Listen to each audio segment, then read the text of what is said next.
So I've been reflecting a lot on this. I got about 10 pages left in this book called What It Takes by Stephen Schwartzman. And there's two things that particularly resonate with me. Now, I am not a big fan of these, groups, BlackRock, Blackstone, all this, but they have played the game and they've played it extremely well. Um, and there's certain things you can learn, right? It's like test everything or investigate everything and keep what's best. And so for me, right, I like to investigate the people who are having a huge influence in this world and this life because that is my plan and that's what I'm going to do as well as people who I surround myself with. And so what I have seen from this book is two things. One is his ridiculous obsession with finding people he calls tens.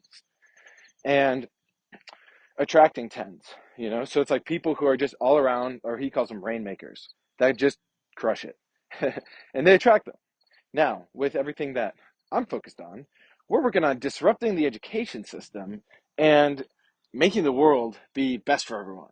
And so right now, the average A player who's sitting on Wall Street, making, I don't know, 10 million, 20 million per year or per month or whatever, is like, they like the system as it is right now because it hasn't collapsed on them.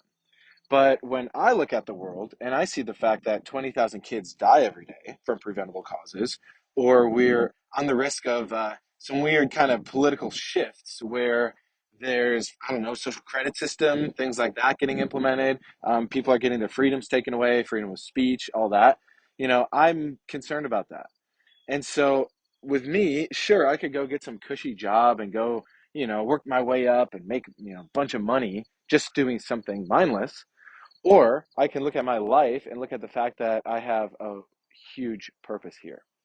And so this obsession with finding tens or A players, like Stephen Schwartzman is talking about in his book, is really cool. But I'm not necessarily looking for tens right now, but I'm looking for people who want to be tens. Because you can have that seed within you, and with the right environment, the right culture, the right support, the right tools, you can cultivate that because I've seen it. I've seen it in myself, I've seen it in my wife, and I've seen it in at least 30 other people. And I can give you all of their names where they have come in to this process that I talk about all the time, right? The self perfection process. And they apply themselves and they reprogram themselves at a fundamental unconscious level. So then it now is automated that they show up as their best version of themselves as that 10. And then over time, right, it just becomes like second nature.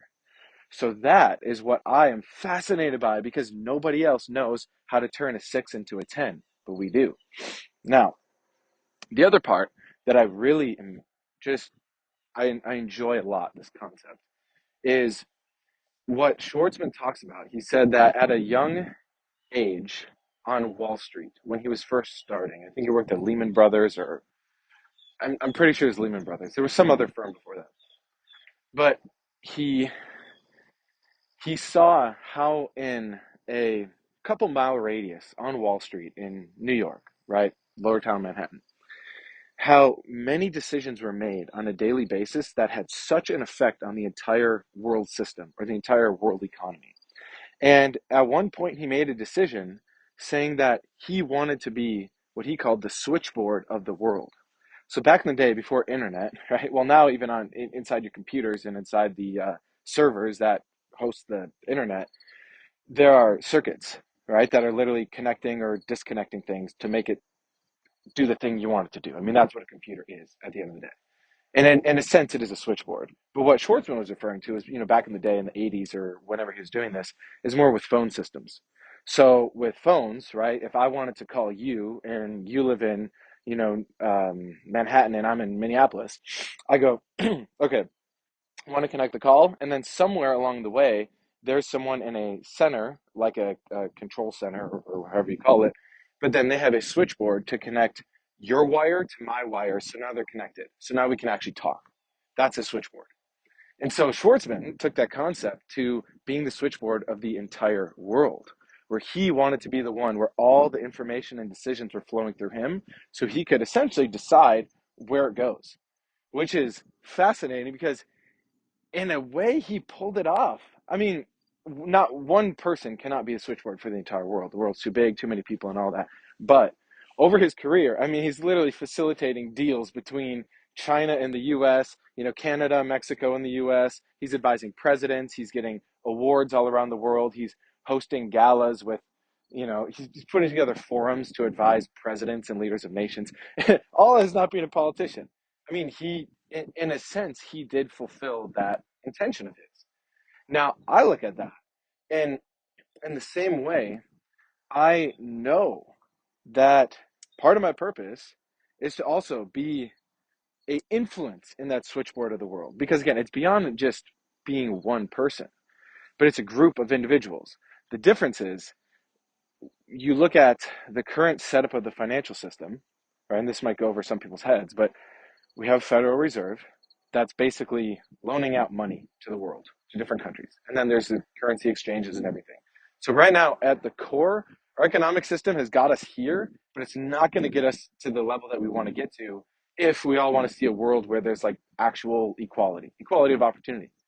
And so the switchboard of the world of the future, which is what I work on every single day, is uniting the people who actually have the principle of equality. But you can't just have equality by trying to get equality.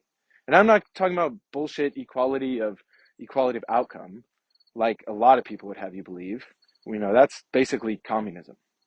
It's not that. It's equality of opportunity, making sure that everyone at least has a fair chance. And it's on them to take personal responsibility to have that chance and maximize it. So you cannot have the equality without first the education. There's got to be an equality of vocabulary, an equality of understanding, an equality of effectiveness. Again, you're going to have a little different skill than I have, different than my wife, different than my friend, whatever. But you maximizing what you have and having a baseline understanding of the world and what's going on so you can have common sense. Then together as equals, we can create the real, let's say, switchboard of the world system. That is really fascinating to me, and that's what I work on every day. So if you resonate with that, we gotta connect. You gotta find me on Facebook or however you can find me, and just shoot me a DM, like whatever comes up, right? But just say like, "Hey, I listened to your podcast episode, about the switchboard of the world or whatever." We gotta connect because every day that we can get ahead on these problems is great. And every day that we delay, I mean, you tell me, right? If you knew that you had cancer and you're like, yeah, I'll just reach out to the doctor later. I'm busy right now. Or, I know I got, cancer, but, I got a Netflix show I want to catch up on. It's like, you're going to die, or you're going to live a severely limited life. Now, the world has cancer. It's evidenced in the fact that 20,000 children are still dying. We still have sex trafficking. There's still debate on, what is health. There's like so much crazy shit that's going on. We have a form of a cancer on this earth collectively as humanity. Let's solve that. Let's root it out at the core, which is re-educating the planet. But in order for us to do that, we got to connect and we got to systematically go about this, right? Because there are wonderful solutions out there. There's solutions that are proven. I've seen them with my own eyes. I mean, I can introduce you to hundreds of other people who also see this, and we're working on this. Now it's just about getting more people on board, which is why I make these podcasts, and for you to share your own unique contribution to it. All right, so let's connect.